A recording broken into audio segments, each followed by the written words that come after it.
Good morning, my fellow Dharmic travelers, my yogic brothers and sisters.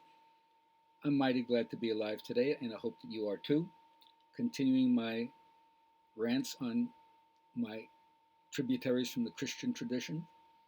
Um, Mathew Fox, a former Dominican priest who was silenced by the Vatican for his outspoken and radical ideas, he then switched to the Episcopalian, that's like Anglican Light tradition, and he continued to work on his creation-oriented spirituality, some of which came from his studies in medieval mysticism.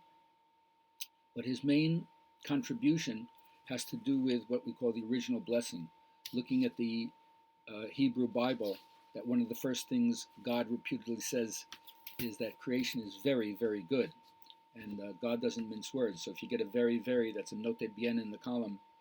And the idea is the original blessing precedes the original sin of the fall in the garden.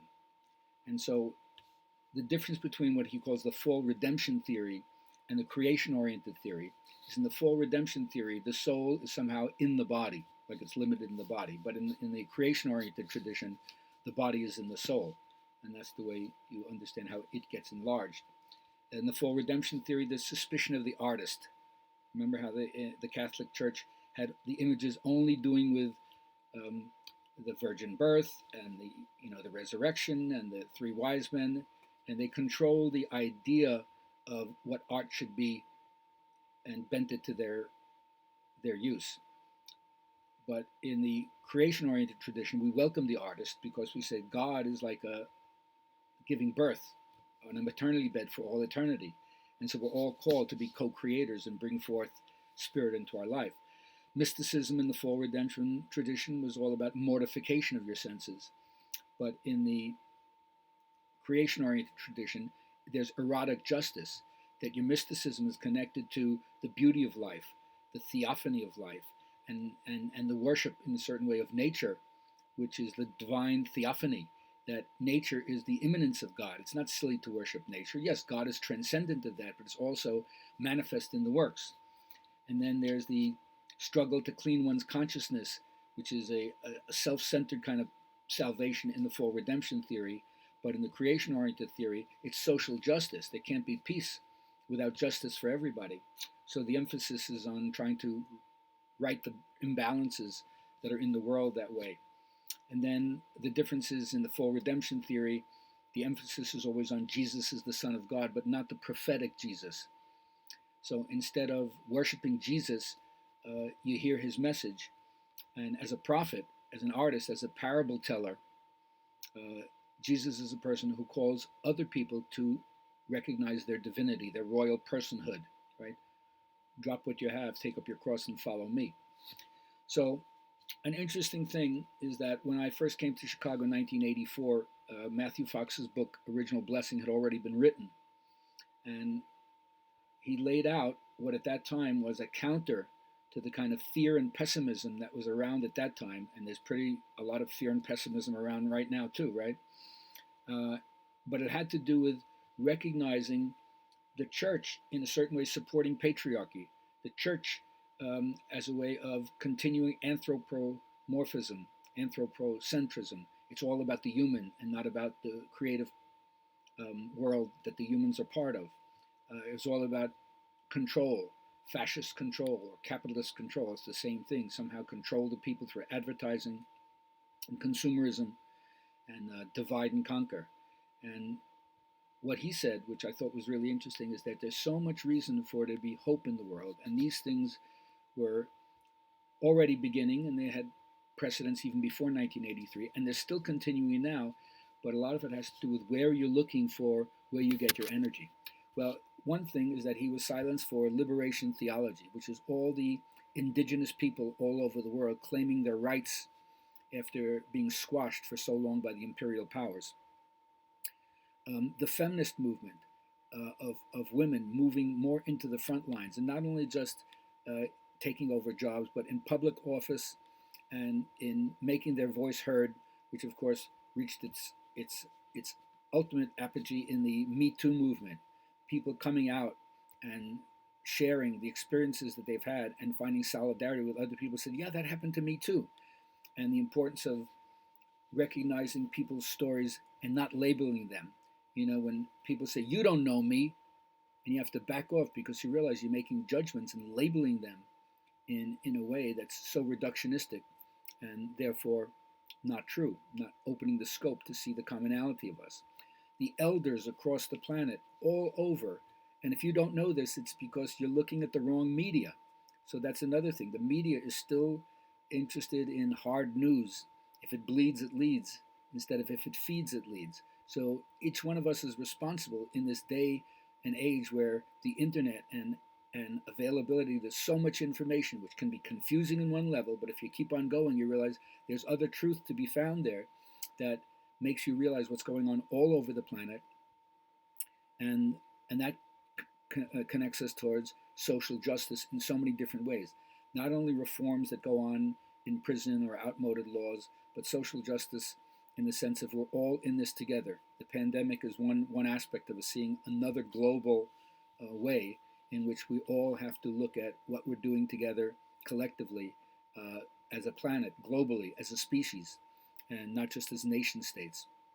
The gender fluidity, erotic justice, that people are more willing to recognize there's a lot of different things that we can look at in terms of sexuality and the positive aspect of the mysticism of sexuality, and not limit people to a certain binary role or whatever we think sexuality is supposed to be. It's much more open-ended, and I think that's also brought a lot of freedom for people to both express themselves and think differently, or at least think outside the box. Of course, ecology is another thing that we're all involved in, and even though it seems that climate change and the lack of political will to have all the nations align themselves with this, still the idea that that's on people's mind, and people all over the world are involved in different kinds of ways of getting better water and reestablishing good earth and planting more trees and growing things organically. I mean, these are things that takes decades before it filters out through the whole culture and then eventually through the world. So all of that's going on at the same time, and of course, for me, that's a sign of tremendous positivity. As I say, elevate the conversation. More people are talking about these things than ever before. And if you look for it, you'll even find better stories that the media gives you, but not the media of the major networks. You have to dig a little bit deeper to find that out. Young people, as far as I'm concerned, I don't criticize anybody, the millennials or anybody in whatever the zeitgeist is in their time, because young people are more willing to think about the important things in life and not just how can I pad my 401k, how can I make $1 million before I'm 30 or something like that. No, they're interested in a deeper understanding of life, which I think is really fantastic. And in general, I think that we're all learning the importance of appreciation, of gratefulness, of how to be generous, of how to care, how to recognize community is the internalization of God in our time, not the internalization of God as an individual thing, but connecting to the community, I think, is so important. And whether you know it, even if there's despair and people don't know what to do, that's a step closer to recognizing the divine nothingness, the divine void, where everything is taken away from you. And you just have to deal with the mystery of stepping into the unknown, which we're all dealing with at the same time. So all of these things are part and parcel of what Mathew Fox's original blessing teaching shared with me. And as I mentioned yesterday, you befriend creation with the via positiva, and you find your way to realize that you're connected to everything, that everything's interrelated, that there's no breach in the divine unity. And then you learn through the via negativa to confront your darkness. You have to let go into the things you can't understand and accept the aspects of suffering, and then let go of all images, let go of God to find what the Godhead is, as Meister Eckhart said. You have to befriend creativity and find the path to being your own inner artist. How do you find your center? And from your center, how do you give forth the images of what have happened in your life in a creative way? And then always the befriending new creation, which is the via transformativa. How do we make social justice and our interdependence with each other the main thing that we focus on in our life and how we deal with each other? And so, before I end, just getting back to the teachings of Jesus, you could see how these were the forerunners of these things a couple of thousand years ago.